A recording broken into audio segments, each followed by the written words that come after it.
Hi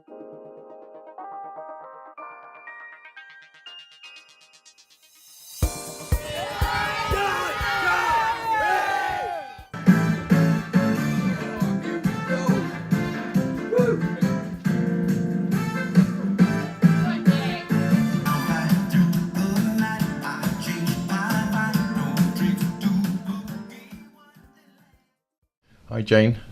Hi. Hi. Thanks for sharing your story with us today. Obviously Amy's house was named after Amy, lovely Amy here. Do you want to tell us a little bit about Amy and Molly? Well, Amy was born in 1990. Called her Amy Ruth. My nan was Ruth, so we called her Amy Ruth. And she was absolutely beautiful. She had the biggest blue eyes, and she was absolutely adorable. And she grew up into a really charismatic little girl. She was full of fun. She loved football.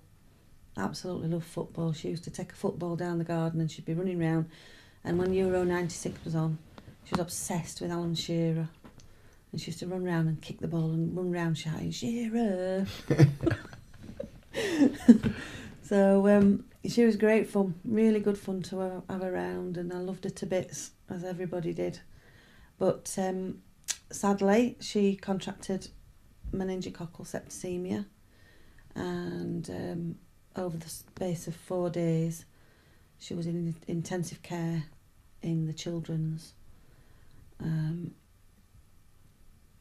Bizarrely, there were no real symptoms to look for when she first became ill. She didn't have the typical rash that everybody talks about. She didn't have anything like that. She just had a terrible headache and didn't feel very well, and the doctors at the walk-in centre said, give her Calpol, send her home, put her to bed. God. Which she did. And but she became delirious, and we got her to hospital, and she spent 4 days in intensive care, and we stayed with her, and she never came round. She never regained consciousness. She was on a ventilator and a dialysis machine, and we just had to watch our little angel slip away. She just never came round again. So we lost her on the 5th of October 1999. So Molly was 5 at the time when Amy passed away, and she was born with learning difficulties. Quite severe ones? Yeah, she when she was younger, she didn't sit up properly when she was a baby, and I kept taking her back to the doctors and saying something wasn't right, and they told me I was a paranoid mum and to go home and bake a cake. Yeah, which, went down well, as you can imagine. But I kept going back, and eventually they sent me to a place called Reigate in Sheffield, which is a children's centre up there, and they diagnose special need cases. And we found out that Molly had got special needs, and she had problems with her mobility, and her muscles weren't working properly, her legs didn't work properly, so we had endless hours of physio, and I used to do physio at home with her, and we had walking frames and all those sorts of things to get her walking. What age was Molly then when you found out? Well, she was 13 months old when I found out that she'd got a problem. Mm-hmm. And then over the course of the next couple of years, we had lots of MRI scans and things like that. And when she was 5, she was diagnosed with partial lissencephaly. Okay, what's which that? is basically the left-hand side of her brain was smooth instead of being bumpy like you would imagine the brain to look. And that in turn meant that she'd got problems with coordination, motor skills, learning, understanding, comprehension, speech, all those sorts of things. How did you feel when you found that out? Devastated, absolutely devastated.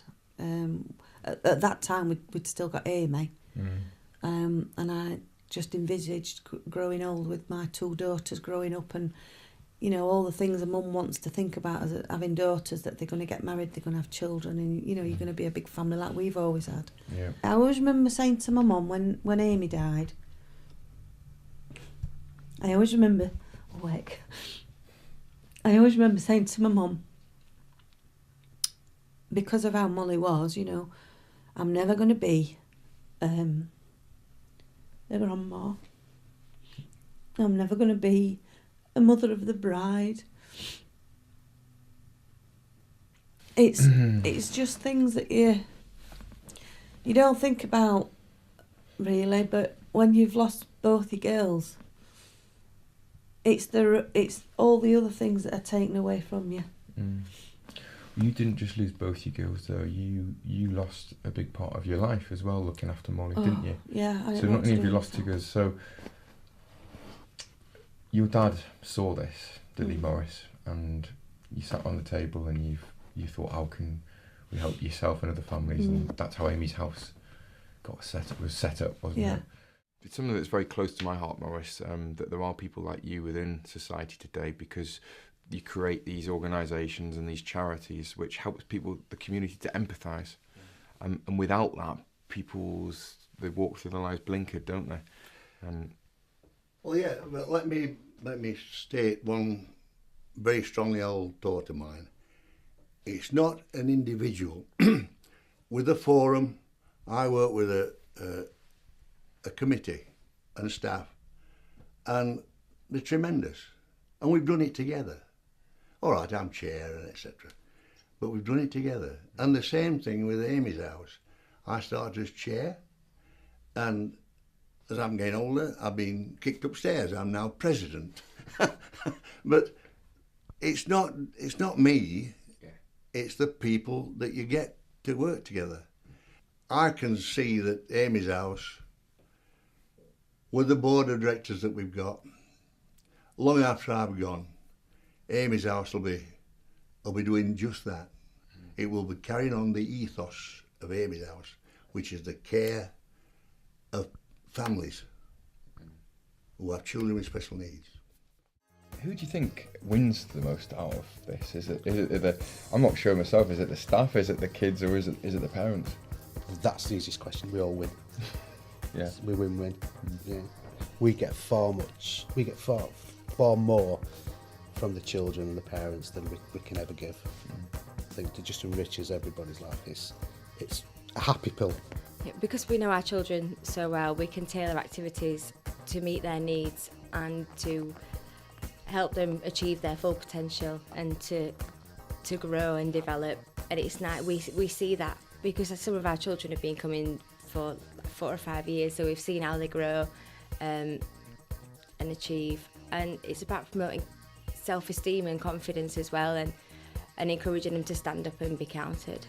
Been here from the beginning. I actually went to school with Amy, and my parents were good friends with her parents, so seeing it bloom from the beginning to what it is now and seeing what joy it brings to the parents and the kids, it means a lot. My little sister was disabled and we didn't have anything like this. It gives parents time to spend time with their other siblings, and obviously it means a lot to the staff as well. This job's very rewarding. It's hard work, but it's fun. My favourite thing about Amy's house is it's a job that I love doing. I enjoy coming to work, I enjoy every day that I work, and I won't change it for the world. I love going home every night, like after work, and thinking, oh, that child did that today, or I've never seen that child do that before. Or I feel like that they can maybe take that away as well as me. Yeah, I think we're a great help to us parents as well. Because there's some parents that need us more than others, and they find it such a relief to be able to bring the child to a nice, safe, stimulating environment and know that they're getting something out of being here. We need the support from the public to be able to grow and give the children the things that they need. We need a lot of specialised equipment and things like that we do need good funds to expanding to do it for that. the older ones as well, isn't it? Our children have been coming to Amy's house for around about 3 years now, and I'm very lucky because we get Saturday club and I get a holiday club when the kids are off school, so at least when I'm on my own I don't have to take the kids shopping with me. I can use them 5 hours to go and get the shopping done and all the bits and bobs that I need to do. But they love coming, absolutely adore it. They love the activities that are giving them. Everything's thought about before they come, everything's out ready for them to go. The staff are amazing, can't praise them enough, and we could not run as a family if we didn't have this respite service. Seriously, at the end of the day, we have a lot to cope with, but this helps us cope with whatever we've got to cope with as a family. It's friendly, Yeah. it's safe, it's everything a parent needs to know that when you're out, that you've got peace of mind. And certainly when he's here, we've got peace of mind. Yeah, he's being looked after well. Yeah. But even if he's awkward, Do you they can like get Amy's round house? it. You like Amy's house? Yes, he likes Amy's house. The main problems that we found with having a child with Down syndrome is that we can't just do the things that we would expect to do as a family, because Isaac quite often will not want to do what we want to do, such as going shopping, whether it be somewhere like a supermarket or to a shopping centre. Even if it's for something other than just boring mundane shopping, he's not always interested, as long as it's something for himself. But with having a respite facility like Amy's house, it means we can drop him off and we can go out and do things, be it go to the cinema, shopping centres, something just for us as a couple or as a family with our other son, our older son. So it does make life easier. Amy's house is absolutely fantastic. The staff that work there are amazing, and it's basically like a home from home, and we certainly couldn't do without it. And it's a great local charity, so you're helping people who live in your neighbourhood. So please do all you can to help Amy's house.